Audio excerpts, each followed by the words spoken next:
Thanks, everybody. I'm Chris Saunders. The International Tennis Federation's Junior Junkanoo Bowl serving up first-round action in its main draw. Our Jonathan Benson was at the National Tennis Center for this morning's sessions. Let's start with the girls' 14s. Aisha Shepherd up first against Mandesa Wale from Curacao. Shepherd breezing through the first set, winning it 6-love. In the second set, she went up 4-1. However, she gave 2 games back before holding on to win the second set and the match 6-3 in the second. It was a good match, but in the second set, I started to fold up, making too many unforced errors, and I still hold my head and made it to pull it through. What's your game plan now going into the next match? Well, it will be a harder opponent, so my game plan is to stay focused and play my game. Don't play another person's game.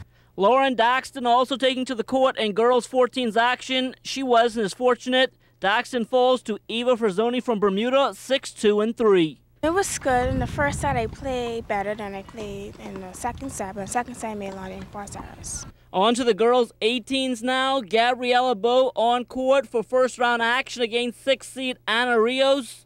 Bow gave it all she had, but came up short, losing in straight sets 6-3, 6-4. I got a good start early. I was up, but then I started to let go. I stopped moving my feet, and then I got behind and I lost the first set 6-3. In the second set, I started moving my feet again, but it was already too late. What does a tournament like this do for you, knowing that you're still in the 16s and you're playing against girls really who are 18s? I mean, it's good experience, and I think I played well. So playing good builds my confidence and getting a lot of match play experience. What do you expect now from the doubles? I expect to have a good match. I mean, go out there and try my best, do the best that I can. Dominique Mortier also on court for first round action in the girls 18s. Taking on Courtney Hibbard, Mortier played a strong first set, but after losing a close one there, she lost focus and went on to lose in straight sets 7-5, 6-1. In the first set, I think it was a good fight. I think I had a lot of chances of getting up and winning the match.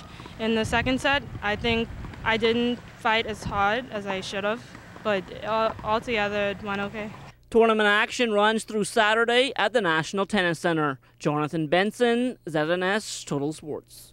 All right, Johnny, thanks a lot. Based on what he's seen so far at this year's Junior Junkanoo Bowl, president of the Bahamas Lawn Tennis Association, Duron Donaldson, says the sky is definitely the limit when it comes to these types of tournaments.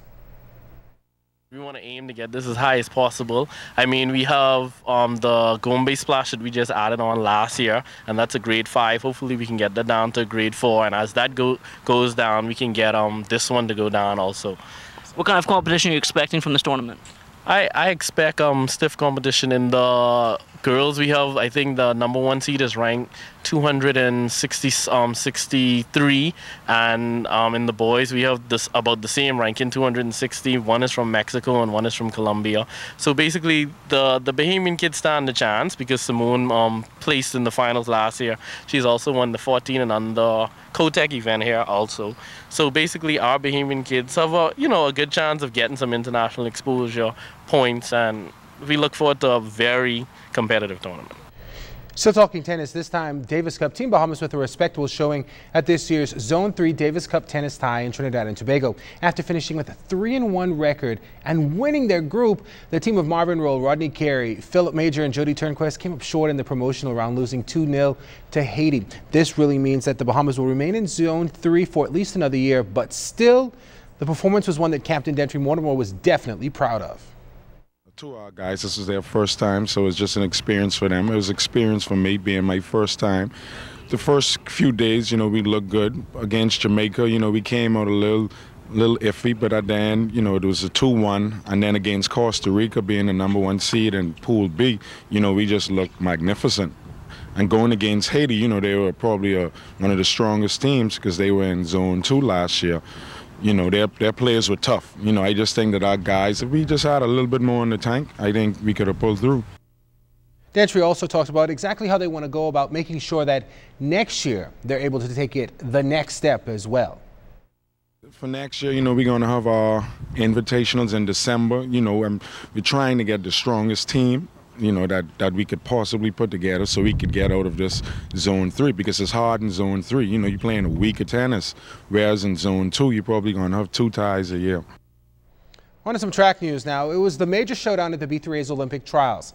It came down to the young and the old, and again, It was the young Demetrius Pinder taking the top spot. All three of our top finishers in the men's 400 also made the Olympic ace standard. I know it's been a competitive race. I know all my guys are already in shape. I felt good. Just wanted to go out there and give it my best. The guys compete, which I expected. So, it was a strong race, and I like how my guys stepped up, and I stepped up and enabled all of us to run a fast time today. I know a while back you said that you wanted to concentrate a lot on the second half of your race, that last 200. Did that give you any problems this time, or were you completely in control of this race from beginning to end? Well, from start, I saw myself in front, because I picked up the stagger with Ramon Miller, but I just continue, with my scribe pattern, my race plan, and I was able to finish strong. I got to thank God for the race and over finishing the race healthy, but I came into the race with a plan, and I execute the plan. Yes, he won the day, but I stick with my plan, and I like how my plan went afterward. What was the plan?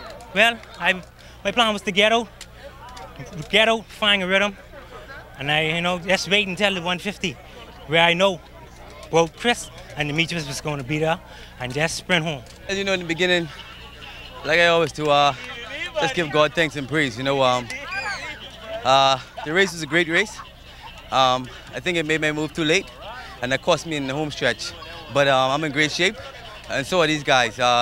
Somebody had to win, someone had to come second, third, fifth, and sixth, seventh, eighth. So it was a great race. I enjoy coming home, performing in front of the Bahamian fans and giving them a show.